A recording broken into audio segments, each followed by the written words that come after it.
se sumen también. Muy bien, ahí estamos. Como es costumbre, damos comienzo con una cordial bienvenida a todos los participantes y en especial a nuestro estimado Paulo, que hoy nos acompaña gentilmente para tratar este tema que tiene que ver de qué manera influye el factor meteorológico en la estrategia de una guerra y fundamentalmente en lo que fue, ya que él es un veterano de Guerra de Malvinas, también lo que tuvo que ver con la gesta, ¿no? Lo que pasó en las islas y obviamente el factor climático. Así que, como es costumbre, estas charlas quedan grabadas, después les compartiré por el acceso a la grabación en YouTube para aquellos que no lo hayan podido ver o puedan compartirlo o verlo de nuevo. Seguramente va a ser una tarde interesante por escuchar tantos comentarios y experiencias de alguien especialista en el tema que se dedica a la meteorología y que participó también de la gesta de Malvinas. Así que es un placer, Pablo, darte la bienvenida y me paso al silencio para dar pie a tu exposición, a tu tarde. Sí, muchas gracias por acompañarnos, Pablo. Bueno, muchísimas gracias por tenerme en cuenta y por tener en cuenta especialmente a lo que es la meteorología, porque muy poco se conoce la importancia que tuvo la meteorología en la guerra. Y es verdaderamente un factor muy importante que tuvo que ver con exitosas misiones que tuvo la Fuerza Aérea y las demás fuerzas también, porque tanto Ejército como Marina también necesitaban de la meteorología, el conocimiento de el estado del tiempo, tanto en las islas como en el continente. Bueno, un breve pantallazo de cómo llego a las islas. Em, Mi especialidad siempre fue la de observador meteorológico, radiosondeísta. Hice el estudio del hielo en la Antártida y también la vida me fue preparando al estar en comisión en la plataforma General Mosconi y conocer lo que es el estado de las olas. Y bueno, el hecho de haber estado en la Antártida, eso me fue preparando y conociendo la meteorología del sur. Y como siempre estuve destinado en Comodoro Rivadavia y en diferentes bases de nuestra querida Patagonia, eso me fue dando una gran experiencia en lo que era la meteorología de la Patagonia, de nuestro querido sur. Bueno, yo había llegado de la Antártida, de las Islas Orcadas, en el año principio del 81, y bueno, volví a la estación meteorológica de Comodoro Rivadavia, y el 2 de abril, mm, unos días antes, me encuentro con un compañero, Félix Picasso, que venía del servicio meteorológico y venía a visitarme. Él había estado compartiendo conmigo en las Islas Orcadas. Y bueno, no me quiso decir más de por qué estaba en Comodoro. El día 2 de abril me entero de que Félix estaba en, eh, en las islas, había desembarcado, perdón, habían llegado con un Hércules y habían recuperado las islas ese día. A partir de ese momento, yo me empiezo a ofrecer a, a nuestro jefe, el teniente Mario García, para poder ir a las islas. Pero bueno, cada 10 días me decía si iba a ser el reemplazo. Cada 10 días me presentaba para ofrecerme para ir a las islas y resulta que mandaban a otro compañero. El día 20 me volvió a pasar lo mismo, me fui a ofrecer y me dijeron que no iba a ir.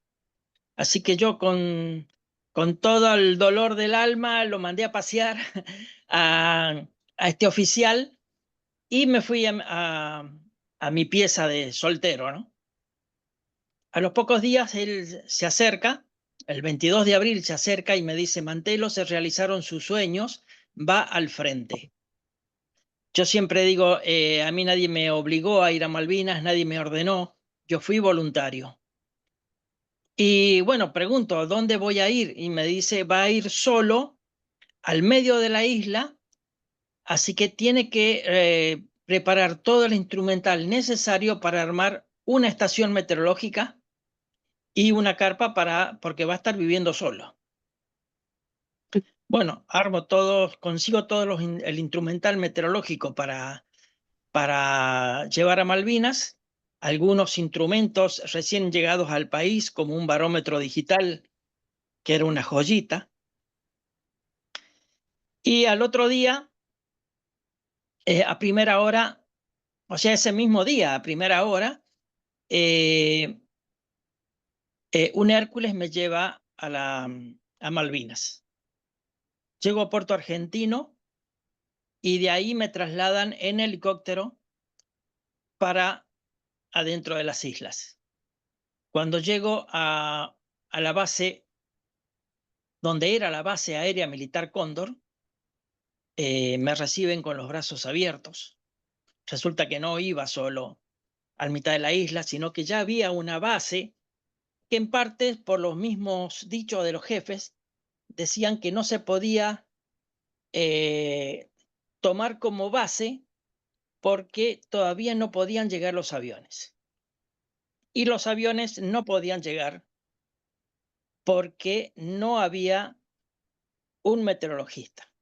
No había quien pudiese brindar los datos meteorológicos. Recordemos que en ese lugar, en la base aérea militar Cóndor, en Pradera del Ganso, estuvieron los aviones, nuestros aviones, los Pucará. El día 20, entre el 24 y el 27 fueron llegando los aviones y se pudo completar la base y se pudo decir normalmente, tenemos la base aérea militar Cóndor a full. Bueno, me fui con la premisa de que a los 10 días me iban a reemplazar, como a todos los meteorologistas, porque salvo los de Pradera, los de Puerto Argentino, ellos tenían que cumplir la función de meteorologista, de observador, de tomar todos los datos actuales y prender todas las balizas de la pista, o sea, prácticamente no descansaban. Así que por eso solamente podían estar 10 días. Bueno, mis 10 días, antes de que se cumplieran, como yo quería estar en Malvinas, quería quedarme, mandé una carta a mi jefe donde pido que no se me reemplace, que quería quedarme. Justo esos 10 días se dieron el 1 de mayo. El 1 de mayo nos atacan los Sea Harrier a las 7:40 aproximadamente, pero antes, a las 4:40 aproximadamente, habían atacado en Puerto Argentino. Una vez que se supo en Pradera del Ganso que habían atacado Puerto Argentino, se acercan a donde yo estaba durmiendo y me piden urgente el meteorologista a la pista. Una vez que llegó el meteorologista a la pista, distante 800 metros estaba la pista, pudieron empezar a llegar los mecánicos y los pilotos para poder empezar a salir los aviones. O sea, ahí ya tenemos una parte importante donde podemos ver que si no estaba el meteorologista y no daba los datos meteorológicos, los aviones no podían despegar. A todo esto, volviendo un poco más atrás, la Fuerza Aérea no estaba compuesta solamente por los observadores meteorológicos que estábamos en la isla. En la parte de Puerto Argentino aproximadamente hubieron en todo el transcurso 5 observadores meteorológicos y 2 que estaban como tripulantes de Hércules y Fokker, si no me equivoco. En Pradera el Ganso estaba solamente el que suscribe. La Fuerza Aérea, o sea, la meteorología, que dependía del Servicio Meteorológico Nacional, se dividió en 2 partes. Una parte, lo que era la Fuerza Aérea Sur, lo que era todo lo que es el continente, donde desplazó una gran cantidad de observadores y meteorólogos en todas las bases del sur.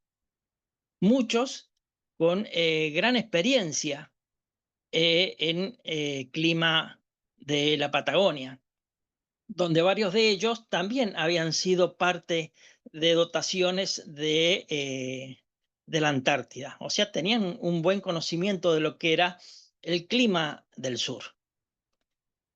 Ellos formaban parte también de las estaciones meteorológicas y también se conformaban la parte donde se hacían los pronósticos.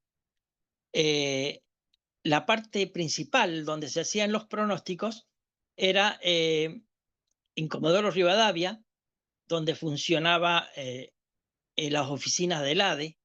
Ahí estaba, digamos, el puesto comando, donde ellos recibían todo lo que era la información de las islas y la transmitían al Estado Mayor General, donde el Estado Mayor le decía qué operaciones iban a haber. La gente encargada de meteorología, entre ellos el teniente García, ellos elaboraban los pronósticos y le daban los datos precisos eh, que necesitaban para los distintos sistemas de armas. Así que la Fuerza Aérea no solamente tuvo la meteorología en las islas, la meteorología de las islas fue principalmente muy importante por el tema de que nosotros teníamos los datos precisos en el momento o en el lugar donde se iban a hacer los principales ataques. Imagínense ustedes que nuestros aviones salían de las diferentes bases de la Patagonia y tenían casi el combustible justo para llegar a concretar sus misiones de ataque a los diferentes objetivos. Y si no tenían los datos precisos de meteorología, ellos no iban a poder encontrar sus objetivos, iban a perder tiempo buscándolos y muchos podrían haber caído al agua. Es así que los datos precisos de la gente que estábamos en las islas era muy importante para las misiones. Una situación muy importante que tiene que ver con una parte de otra historia, digamos que es casi lo mismo, es que el 30 de abril se había producido un frente en las costas de Argentina, donde estaba una niebla en toda la costa muy cerrada. Y bueno, los argentinos sabíamos que eso estaba por los diferentes datos de los satélites y por los datos de las diferentes estaciones meteorológicas, se sabía que eso estaba en toda la costa del sur patagónico y que no se iban a poder operar ningún tipo de aeronave. O sea, ninguna aeronave iba a poder operar para hacer alguna misión hacia las islas. Esto los ingleses también lo sabían. Pero ellos pensaban que al hacer el ataque el 1 de mayo, no iban a tener respuesta por parte de Argentina porque pensaban que ese frente iba a poder durar varios días. Pero el conocimiento de nuestros meteorólogos y el conocimiento de lo que es la Patagonia, sabíamos que ese frente iba a pasar rápido, como todos los frentes que pasa en la Patagonia, son todos de, pasan a mucha velocidad y no duran mucho tiempo. Bueno, los ingleses, confiados de que la Argentina no iba a atacar porque estaba eso totalmente cerrado, se confió y Argentina había calculado de que a partir de las 10 de la mañana aproximadamente ese frente no iba a estar. Iba a estar despejado o prácticamente totalmente despejado. Es así que con ese dato nuestros aviones pudieron salir a hacer el contraataque y pudieron hacer con mucha eficiencia los diferentes ataques a la flota en San Carlos. Eso los ingleses no lo sabían, no sabían de que los frentes pasaban muy rápido y se llevaron la sorpresa de que la Fuerza Aérea los atacó con todo lo que pudo. Eso fue un éxito, si bien nos tomaron de sorpresa en un principio, pero fue un éxito el ataque, el contraataque. Y eso hace recordar lo que pasó en el desembarco de Normandía, donde las altas autoridades habían calculado desembarcar determinado día y un meteorologista, un oficial que era meteorologista, le dijo que no, que ese día iba a ser totalmente un fracaso. Y les dio todos los datos necesarios para decirle qué día tenían que hacer el desembarco. Y bueno, le hicieron caso al meteorólogo y fue el éxito del desembarco de Normandía. Ahí tenemos dos casos muy importantes, el del 1 de mayo y el de Normandía, de la importancia de lo que era la meteorología en la guerra.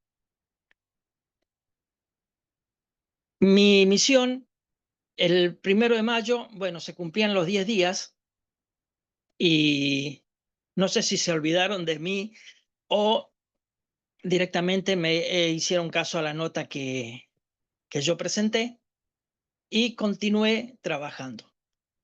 No tuve ayudantes, no tuve tampoco alguien que me reemplazara. Estuve trabajando solo todo el tiempo. Hace unos días o unos meses me encuentro con mi jefe y me dice con la mano en el corazón, me siento en falta con usted, Mantelo, me dice García, por no haberle mandado un ayudante o por no haberlo reemplazado. Pero le digo, es lo mejor que puede haber hecho, porque era lo que yo quería. Mi misión continué trabajando desde las 8 de la mañana hasta las 8 de la noche. Cada una hora se mandaban los datos meteorológicos codificados en un SINOP, en un mensaje especial, y eso era cada una hora. Después, la meteorología, como era muy cambiante, teníamos que elaborar un mensaje que se llamaba SPECI, que era enviar en forma urgente los últimos acontecimientos, los últimos cambios bruscos de la meteorología para que nuestros pronosticadores pudiesen elaborar sus pronósticos y además los diferentes sistemas de armas poder saber el estado climático o del tiempo en las islas, porque no era lo mismo la meteorología que podía recibir o los datos meteorológicos que podía recibir un avión caza a los datos meteorológicos que necesitaba un avión de transporte. Así que teníamos que ser lo más precisos posibles para que todos pudiesen desempeñarse con total éxito. Cuando empezaron los ataques, bueno, empezaron a ser cada vez más continuos. La meteorología no podía parar y yo decidí cumplir mi misión como correspondía, con nuestros aviones, con nuestra patria, y cumplí la función más allá de lo que podía haber hecho, porque en una oportunidad los aviones, perdón, la artillería antiaérea de ejército de 35 milímetros, se le había roto la presión atmosférica, el, el barómetro que le daba la presión atmosférica para la cadencia de tiro de la artillería, porque los datos de presión atmosférica se ingresaban en la computadora de la artillería de 35 milímetros, los Ehrlichon, y con eso ellos graduaban el disparo. A partir de ese momento, el único que podía pasar los datos meteorológicos o los datos de presión atmosférica, principalmente para la artillería antiaérea, era el meteorologista. A partir de ese momento, cada una hora, al menos durante 22 horas al día, tenía que estarle pasando los datos meteorológicos. Cada una hora tenía que estarle pasando la presión atmosférica bien calibrada, porque ellos necesitaban tener los cañones, digamos, bien prestos a algún ataque. En una oportunidad se produce un error donde pasan unos aviones, habían estado atacando en Puerto Argentino, perdón, en San Carlos, nuestros aviones, y habían hecho un escape donde se equivocaron el camino por donde debían realizarlo y pasaron por encima de nuestra base. Bueno, la orden era todo pájaro que volaba se debía bajar, o al menos intentarlo. En una oportunidad, bueno, bajan a un avión, resulta que era un avión nuestro, del teniente Gavassi. A los pocos días pasa una situación muy parecida y también pasan aviones, se le disparan 108 cañonazos en 14 segundos. Así se llama el capítulo de mi libro, 108 cañonazos y un milagro.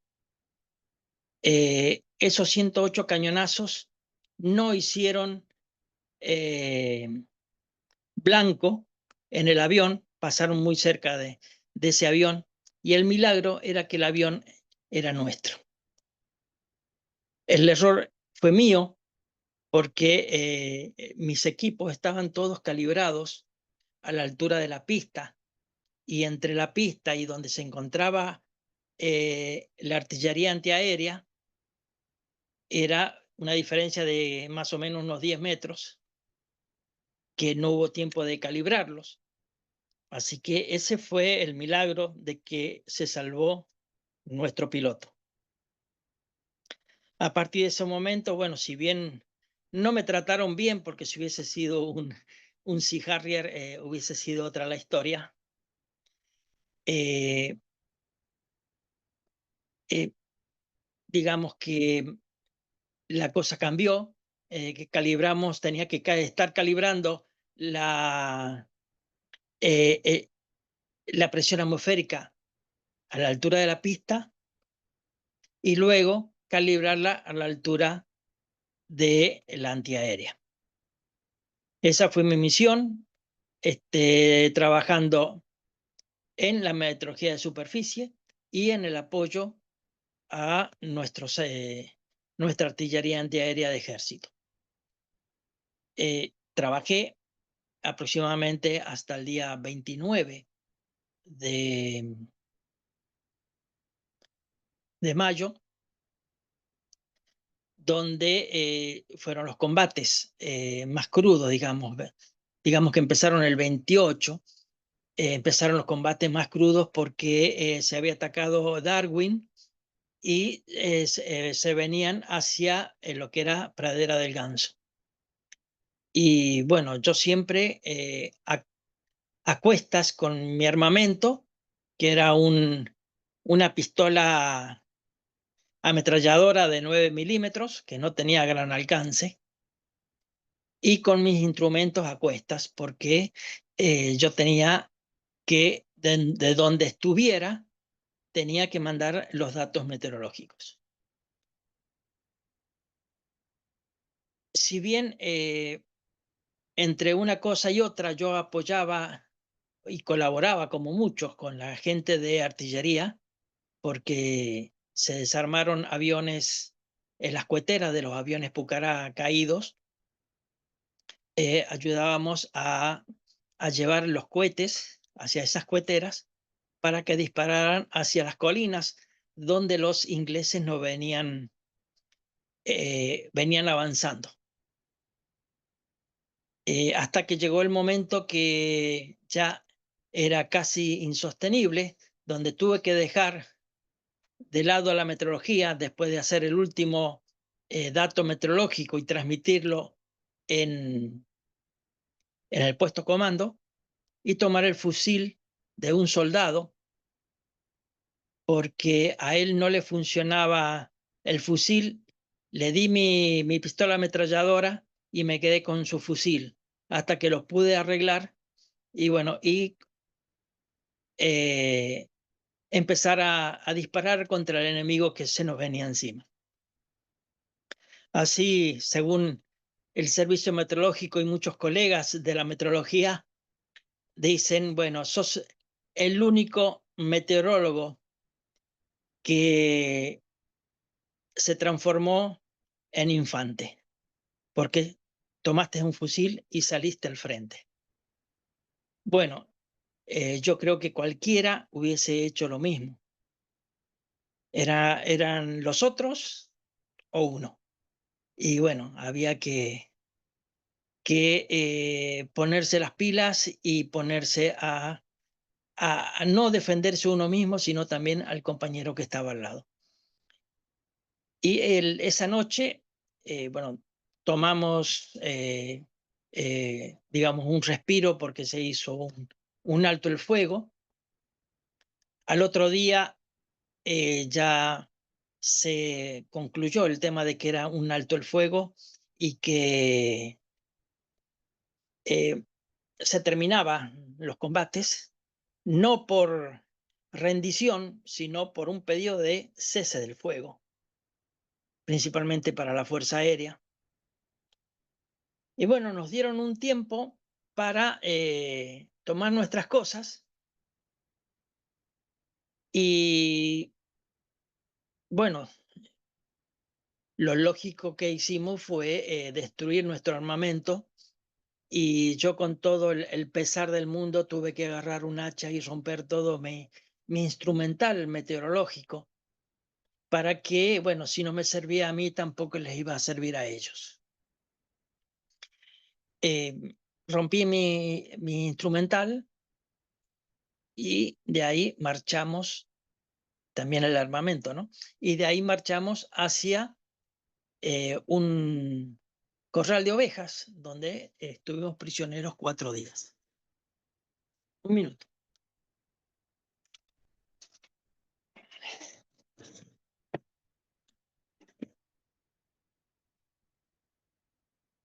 Ese día, bueno, con mucho dolor, fuimos a un corral de ovejas y donde estuvimos 4 o 5 días hasta que nos empezaron a llevar al buque Norland Hull que nos iba a traer al continente.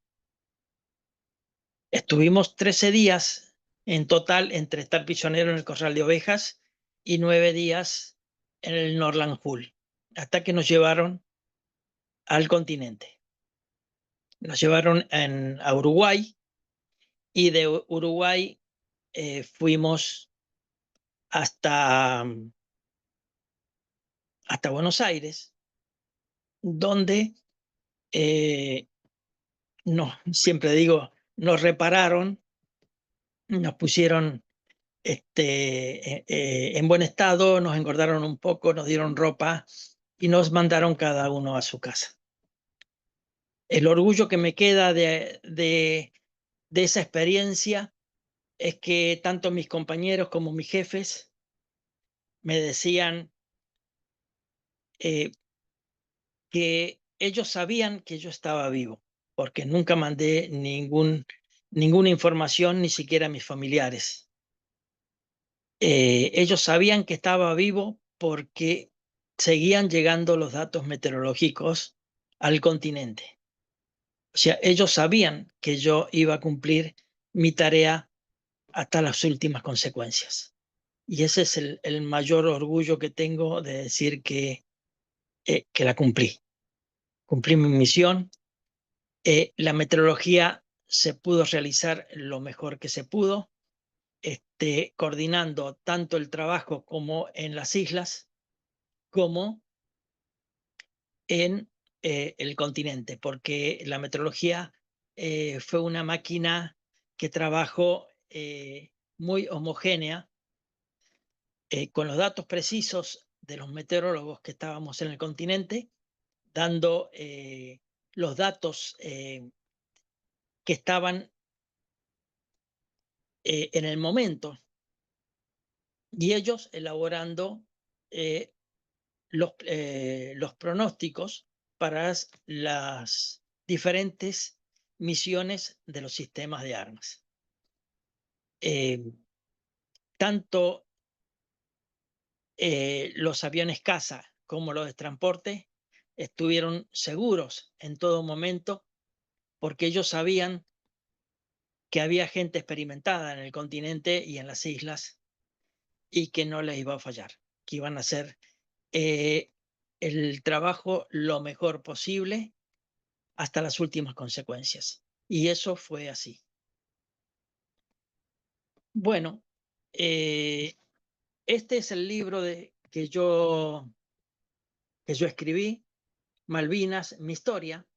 Digamos que es la historia de, un poco la historia de la base aérea militar Cóndor.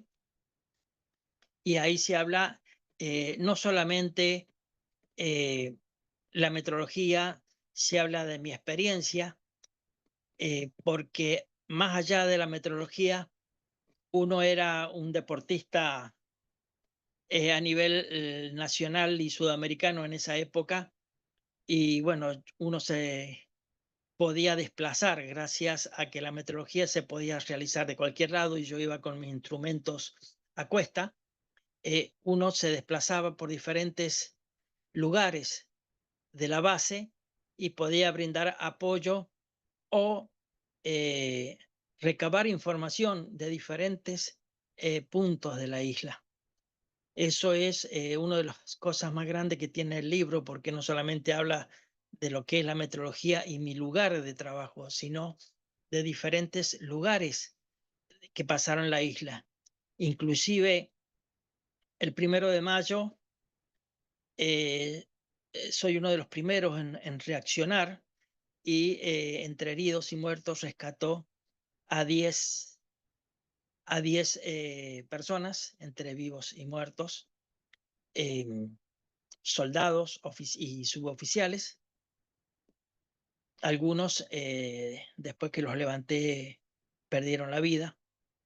Y eso mereció a que en el año 2006 se me entregara la distinción Malvinas Argentinas por haber sido el primer sanitarista en cumplir esa función. Si bien no tenía nada que ver con lo que era sanidad, pero bueno, uno es humano y pienso que cualquiera podría haber hecho lo mismo. Bueno, estoy a disposición de ustedes si quieren hacer preguntas. Muy bien, muchas gracias, Pablo. Sí, hay una primera pregunta, dice, ¿cómo se llama el libro y dónde se puede conseguir, Pablo, el libro tuyo? El libro se llama Malvinas, mi historia. Y bueno, si me escriben, yo se los puedo estar enviando por correo, por contrarreembolso, o pueden depositar en una cuenta y yo se los envío personalmente, porque antes estaba en las librerías y no daba mucho resultado, digamos, porque una parte de lo que se recaudaba por el libro era donado a la sala de neonatología del Hospital de Comodoro Rivadavia. Muy bien, vamos a pasar tu contacto de manera que aquel interesado en el libro pueda directamente contactarte y ponerse de acuerdo para poder adquirirlo, así que muchas gracias. Hay otro comentario en el chat de alguien que dice, a ver, yo te lo voy a leer. Hola, soy el veterano Raúl Héctor Romero. Conocí a Mantelo en el CRB desde su comienzo y estuve entre el 71 y el 82 en la segunda jefatura de la RASU junto a Mario García, así que es otro veterano que tenemos acá con honor compartiendo la tarde de hoy junto a vos, Pablo. Gracias, gracias Héctor, un gran abrazo. Hace tiempo que no sabía nada de vos. Qué bueno, qué bueno. Otros veteranos también, Ballesteros y Romero Rubén del Regimiento 18, así que a todos los veteranos que por ahí están asistiendo, que puedan ver en el grupo de WhatsApp, me mandan un mensajito y obviamente vamos a invitarlo a un espacio para que puedan exponer su experiencia de vida y su experiencia de la gesta de Malvinas. Así que una pregunta, Pablo, dice, ¿tiene que ver distintos factores de los equipos para los distintos aviones o es lo mismo? Los datos de la meteorología, digamos que la misma, solo de que, por ejemplo, los aviones de caza van a precisar más tener la visibilidad horizontal, la altura de las nubes, la precipitación, y los aviones de transporte que tienen que despegar y que tienen que aterrizar con cargas muy pesadas, era más importante el tema de la dirección y la intensidad del viento para poder calcular bien si tenían viento cruzado o no. Muy bien, perfecto, ahí el detalle.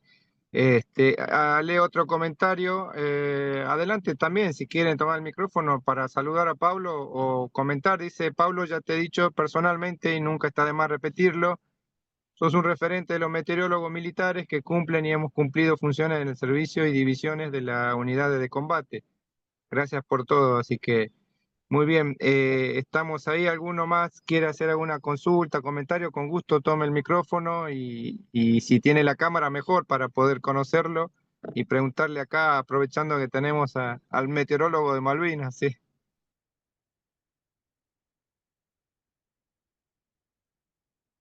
Les puedo ir comentando de que el libro fue declarado por el Congreso Nacional como Documento Histórico Nacional y en las escuelas de Chubut eh, es el único libro que ha sido permitido para que ingrese a las escuelas como material de consulta, declarado de interés cultural. Muy bien, qué importante también, es importante, sí. Así que bueno. Eh, por ahí a ver si hay otra pregunta. La diferencia para los equipos, los comentarios de los... Cuando dice, se enteró usted, Pablo, que iba a Malvinas, o de qué manera se enteró. Un poco comentó al comienzo, ¿no? Que no sabía, pero si puede ahondar en ese detalle, cómo se enteró que definitivamente tenía que partir hacia las islas.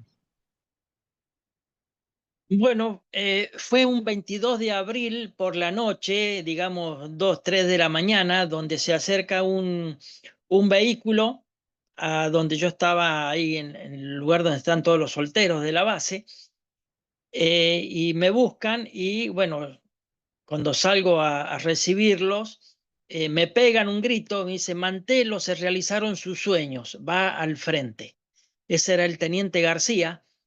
Teniente García es una parte fundamental también del éxito de lo que fue todo la parte meteorológica de Malvinas, porque él, si bien era muy joven, era un teniente, eh, tenía un amplio conocimiento de lo que era la meteorología del sur y Antártica.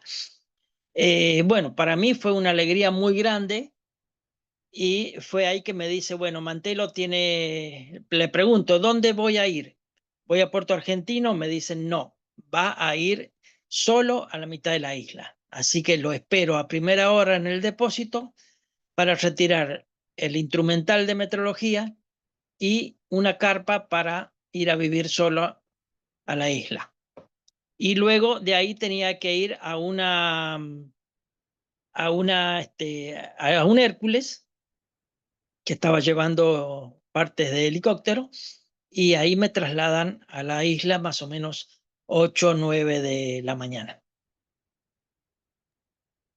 Muy bien, muchas gracias por el detalle. Una pregunta técnica hace Francisco, estimado Paulo, dice, ¿la meteorología en Malvinas se pronosticaba de distintas estaciones o con satélite? Creo que va por el lado de las estaciones que vos manejabas, ¿no? No había datos de satélite, ¿o sí? Sí, sí, lo que pasa es que hay tantas cosas para hablar que a veces uno se traba. En realidad había una estación de satélite, de recepción de satélite en Marambio, que eran satélites NOAA y Meteor.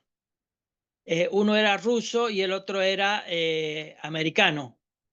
Y uno medio que interfería con el otro hasta que el servicio meteorológico pudo conseguir las claves y poder trabajar bien con los datos de, no me acuerdo si era el NOAA. El NOAA es el satélite eh, norteamericano y el Meteor es el satélite ruso. Eso se llevó a Comodoro Rivadavia y ahí se recibían las fotos de los satélites. Pasado el tiempo, casualmente yo quedo como jefe de la estación de la estación de recepción de satélites. Después de pasada la guerra, ¿no? En San Julián, si no me equivoco, también se armó una estación de, ¿cómo es? De pronósticos y la otra en Comodoro Rivadavia. Todas trabajaban en conjunto. Muy bien, muchas gracias por el detalle. Bueno, son otros comentarios que vamos recibiendo también de miembros veteranos que estuvieron ahí. Así que un saludo cordial también, invitándolos a los veteranos que nos están escuchando, que en el grupo de WhatsApp si me pueden mandar un mensajito y cordialmente vamos a generar algo para invitarlos y escucharlos.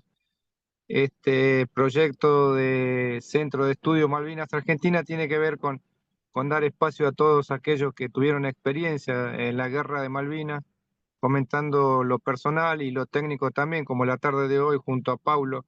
Ahí saludamos al veterano Javier Correa, hay otro veterano más, Francisco, así que les pido que nos puedan escribir un mensajito, así los entrevistamos, le damos una tarde para compartir con ellos. Muy bien, Paulo, agradecerte y pedirte por ahí, bueno, vamos a escribir directamente a tu contacto de manera que aquellos interesados en adquirir el libro puedan estar en directo contacto contigo para hacer la transacción, el envío y demás que corresponde. El libro seguramente debe ser muy interesante de poder hojear y tenerlo. Si ha sido todavía declarado de interés cultural, sobremanera, ¿sí? Así que eh, vamos a compartir esto y obviamente agradecerte por el espacio y la oportunidad de conocerte y haber conocido en esta tarde la experiencia de la meteorología, ¿no? Y cuán importante también es y demás. Por ahí quería hacer una pregunta del cierre. ¿Cómo ves que está la situación actual en cuanto a meteorología y equipamiento en nuestras divisiones militares, ¿no? Bueno, lamentablemente yo en esa época, acá en Comodoro, estaba lo que era el Comando de Regiones Aéreas, que donde dependen todas las brigadas, y las regiones, y el Comando de Regiones. Yo estaba en lo que era el Comando de Regiones Aéreas, o la RASU, la Región Aérea Sur, donde desde Bahía Blanca, creo que es, eh, hasta la Antártida, correspondía bueno, el manejo, digamos, de lo que era el comando de regiones sur. Eh, el servicio meteorológico también dependía de la Fuerza Aérea y de la Región Aérea Sur en este caso. Y bueno, lamentablemente desapareció el Comando de Regiones Aéreas después después del 83. También desapareció para la Fuerza Aérea el Servicio Meteorológico Nacional, que lamentablemente en un tiempo, digamos que funcionó muy bien, y ahora para mí es personal, ya no es lo mismo que era en esa época. Me parece que hemos retrocedido muchísimo en el tiempo en lo que era meteorología, y tengo muchas dudas de que tengamos mucho equipamiento de, de última generación, digamos. Me parece que falta mucha inversión todavía para estar y tener una muy buena meteorología. Calculemos ¿cómo te diría? Poner la mano en el corazón que la meteorología es una ciencia, pero no es una ciencia exacta. Por eso no le echemos la culpa a la meteorología o a los meteorólogos que a veces no hacen las cosas, o que el pronóstico no sale como se dijo. Los distintos sistemas, la atmósfera es muy cambiante, y a veces es imposible calcular con exactitud los pronósticos, y más en el sur, donde eh, los datos o el clima o el tiempo es muy cambiante. Exacto, exacto, sí, bueno, es sabido la falta de inversión, ¿no? Y son políticas de Estado que están ausentes de hace varios años y obviamente habría que ver cómo revertirlo, ¿no? Pero bueno, estamos ahí al final. Pablo, muchas gracias. Eh, Obviamente ya hola, habrá oportunidad de conocerte ahí en Comodoro Rivadavia. hola, Hola. ¿qué tal? ¿Cómo están? Técnico de Tercera Vargas Tica, Rosario del Pilar. Estoy prendiendo mi cámara para que me conozcan. Desde Perú, les saluda. Muy bien, muy Para bien. mí, para mí es un gusto, es un placer, no sé cómo decirlo. O sea, me emociona el hecho de conocer a un veterano de la Guerra de las Malvinas, conocer la historia y cómo mi especialidad, la meteorología, ha sido un Ah, factor determinante en esa guerra. El conocer el hecho del día 30 que se presentó ese frente y fue un factor determinante que iba a pasar rápido y pudieron tener éxito. Para ese día, esa historia a mí me llena de orgullo en lo que es la meteorología. También quería hacerle una pregunta al ponente con respecto a ¿cuán, cuál, ¿cuánta importancia tiene el observador en superficie y no solamente el instrumento? Muchas gracias.